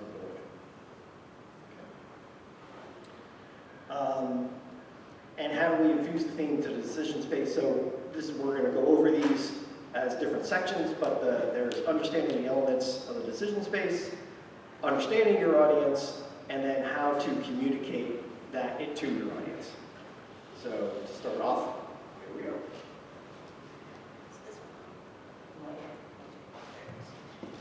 Okay, so the first step to theming the decision space is understanding the sort of anatomy of the decision space, because just being the place where players make decisions is, I don't think, enough to go off of. So we identified some elements that we think exist within the decision space: agency, strategy, logic, motivation, and emotion. Agency is the structure of the decision space. Player agency is the ability to make meaningful choices. So the restrictions that the game design places on player agency is going to shape the decision space available to players. So an example game is in the Grizzled, where as players collect negative card effects, their agency becomes more and more limited as their ability to communicate and to actually interact with game mechanics becomes more and more limited. Strategy if agency is how the decision space is shaped, strategy is how players navigate the decision space. Strategy is the path players take over the course of several turns in order to reach a desired goal. So they're using the decision space to also planning ahead. It's not just turn by turn. They're making predictions and seeing if those predictions play out. So an example of a game where strategy is a part of the thematic decision space is Air, Land, and Sea, where the strategy mechanically is to concede a battle in order to win the war, but that's also the theme. So those two things both line up. And then logic is how players evaluate each individual decision within the decision space, but also can sort of be its own, like we have very logic-heavy games, and some of those games are more thematic than others, which is not anything wrong with unthematic games, but if the goal is more theme, then you can actually even take logic and apply it to theme. So logic is a sequence of reason-based decisions because you have to have more than one decision in order to be like, oh, that's logic. In isolation, it won't necessarily read as logic, is the conclusion we came to.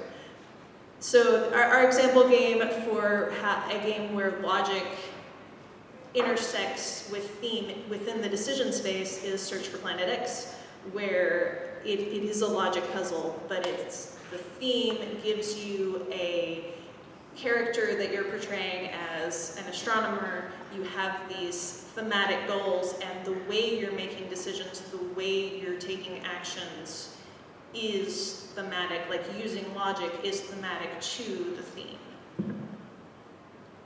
And then motivation is what propels players through the decision space.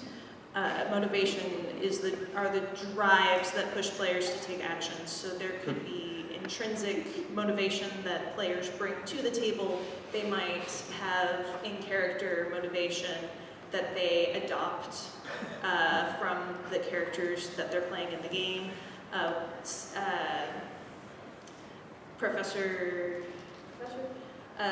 American psychologist Stephen Rice identified 16 intrinsic universal human motivations. One of those is order, which I think is really interesting, that he identified a universal human drive as putting things in order.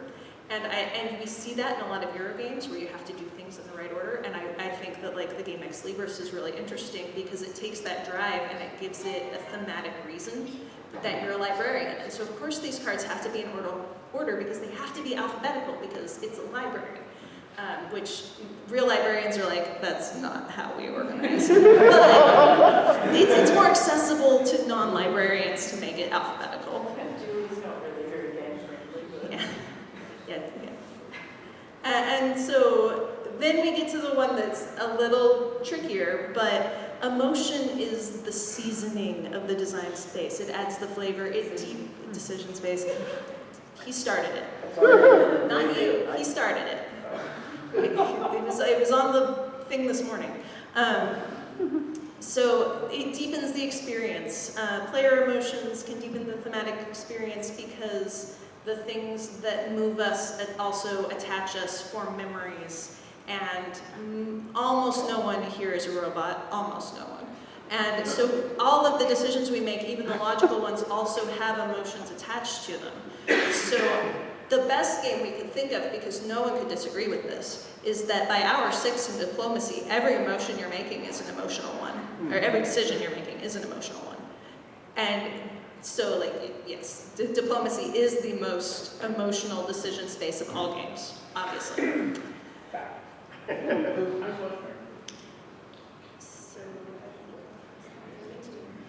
Okay, so how do we infuse theme into the decision space? We've gone through understanding the elements, or some of the elements of the decision space.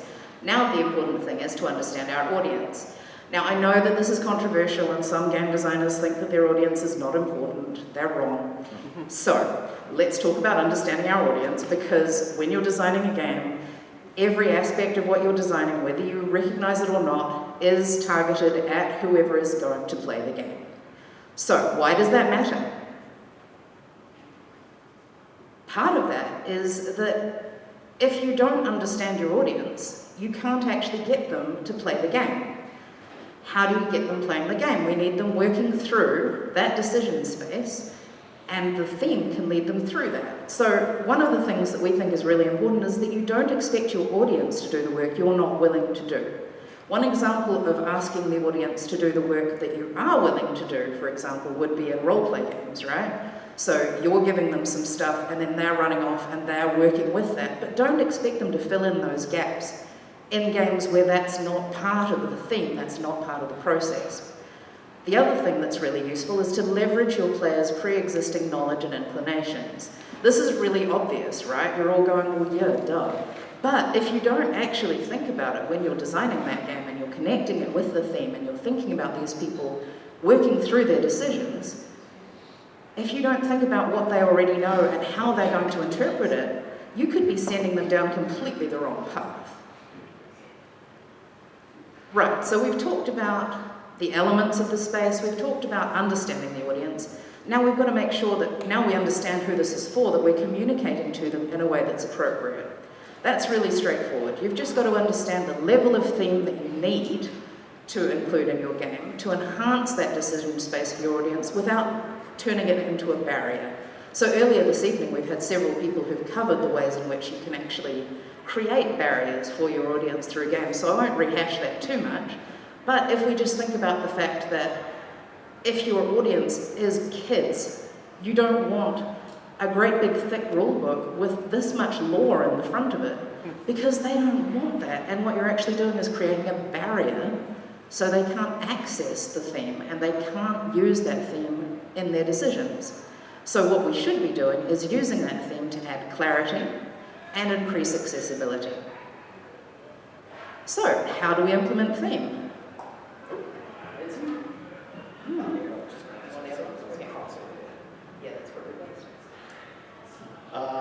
So yes, so how do we implement the theme decision space? So setting the expectations from the box onward. So basically when you see the box, you're kind of getting involved in the world already, and you want to carry that all the way through the rules, through the game, through everything.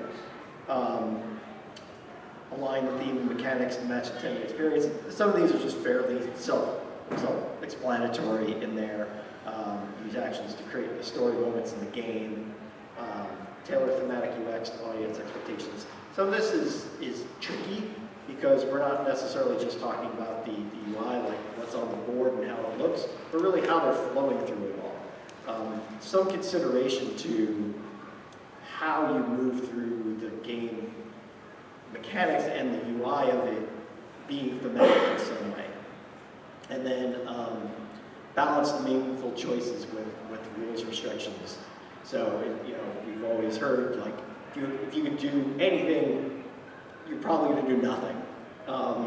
So you really want to have the right amount of control over their choices that actually make sense within the team, so it's intuitive to them to know what they probably can do and what they probably can't do. And that was it. Thank you. What kind of a dongle is it?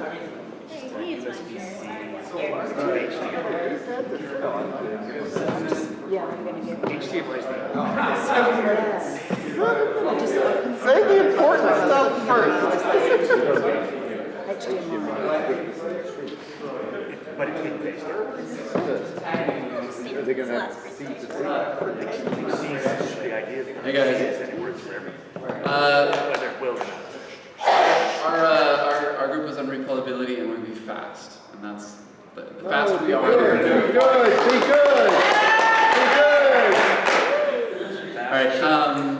And we're not super organized, but we kind of ended up in kind of a rhetorical space where this is an activity. We came up with a series of questions that you could ask to your group about the concept of replayability. So some of these are going to be open questions. You can actually answer them, but we're mostly going to keep it fast, and we're going to put this together in a little one-sheeter that you guys can use. So, just in general, the idea of in the process of development is designer fatigue. You're going to have to play test this game a lot, and so you need to be okay. You know, the replayability of the game for you has to be high enough that you don't drive yourself insane. Just mental health. And then design mastery is just the concept of very often, and some of these guys mentioned that like you get really good at your game and then you start to tune it around where you're at, and then you can kind of lose track of new players, and that's why new players are really important. Let's see.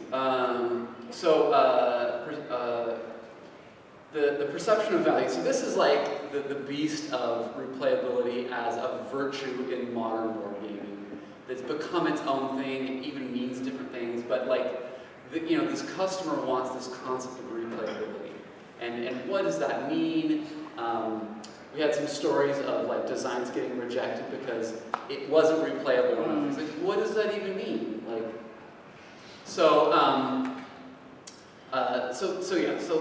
there's this concept of replayability. We did talk on in casual games and new settings, a general concept of friction. How much time does it take to not only set up for the first time, but in subsequent times, those replaying times? How quickly can we get it back out? How can we reset it to its original state? And just remembering the rules in those subsequent times, like just realizing like how did these rules work? That's also kind of all kind of friction that if you can lower that friction in all these various axes of rules and whatnot. Let's see. So these are the three kind of axes we talked about when we're talking about replayability. Is breadth. So like Magic the Gathering, you have a really wide range of strategies, and you want to come re-engage with that game because there are other things you want to try. Depth is just like go. It's just like the mastery, the deep, like learning, learning that, going down that skill tree of like getting, oh, if I do this, it'll counter the thing later. You can just work your way into the depth of the game. And then content is kind of the current one, where it's like the campaign or all the character unlocks in Gloomhaven, and just like this parade of like content. And these are each kind of different, but these are ways to, create replayability or even sometimes signal it, because sometimes it's this game we do with players where maybe they don't really need as much replayability, but you have to do something so that they think that you care about it or that you can see it. Like I did it for Fugitive. I put an event deck in. Nobody uses it. It's not really needed. But it was just all these people were just like, well, I'm only going to play this X number of times without an expansion. It's like, okay, dude, you haven't played it yet. You don't know, So whatever. So opportunities for personal expression discovery. You guys had some. Remind me, please.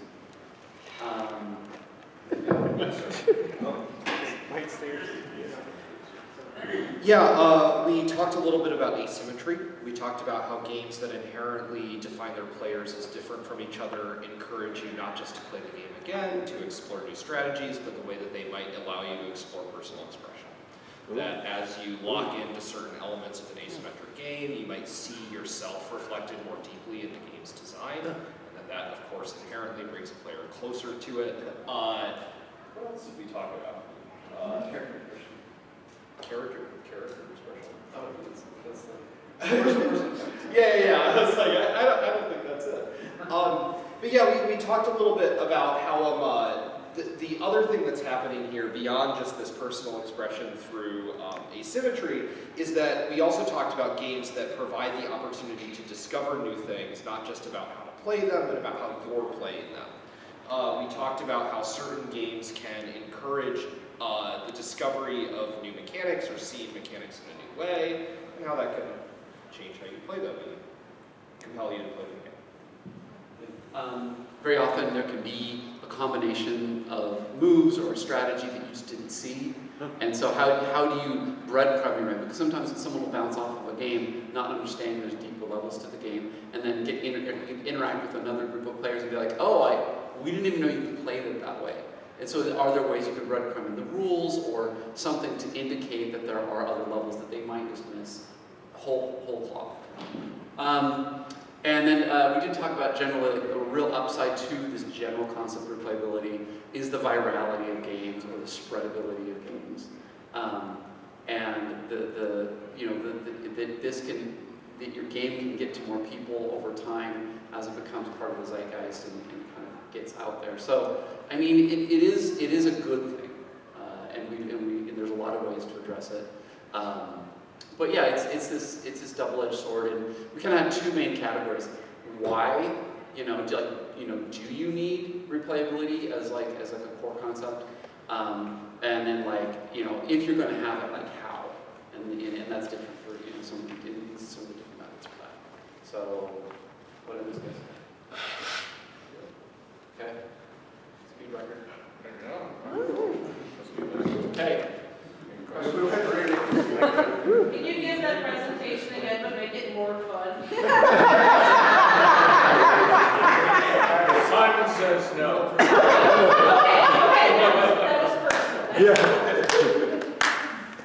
Okay, any comments on replayability? Okay, so what is the relationship between replayability and the experience? In other words, should the experience be totally different every time you replay? Is that the driver for replayability? I don't know. Is there a connection? Again, I mean, because it's like we talk about mastery. Like sometimes it's like there's something you didn't master. It's the same game, but you need to get better at the game. Or the game can transform, and now you're like, oh, but now the challenge is different, so now I want to master that. But yeah. Okay. I have one